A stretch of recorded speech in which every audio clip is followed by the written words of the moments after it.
Good morning. I would love to be in Ickenham today and at St Giles Church to commemorate the 50th anniversary of the loss of my family, the Orchard family from Ickenham. Frustratingly, because of COVID, I can't be there and neither can you.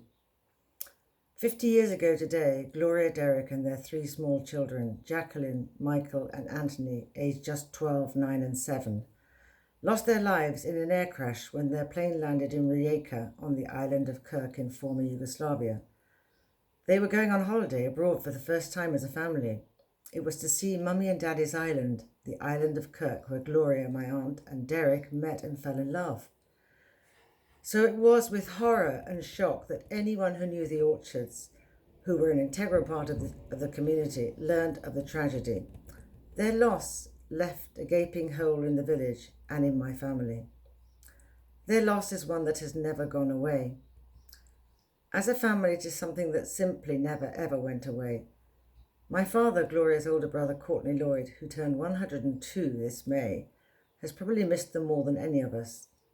He had not only lost a sister and her family, he had lost their other sibling too, Raymond, who died of polio, aged just 16.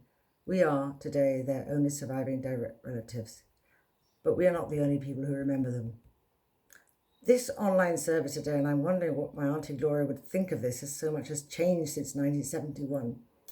Well, this service commemorates this loss, a loss that many of us have had to live with, wondering sometimes how their lives would have evolved had they never taken that fatal flight.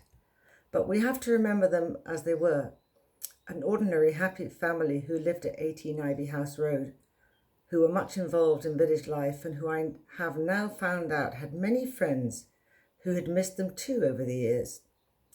Many of those were children at the time, and the announcement by the headmaster at Breakspear School left its mark. I was 14 when they died, and shall never forget being told the news. I was devastated, and I have held them in my heart ever since. It is where they live on, as they do in the people who knew them.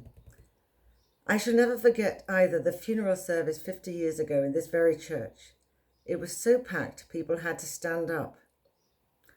Even though the church is empty today, let us all take a moment to reflect on this beautiful family who left this life too soon.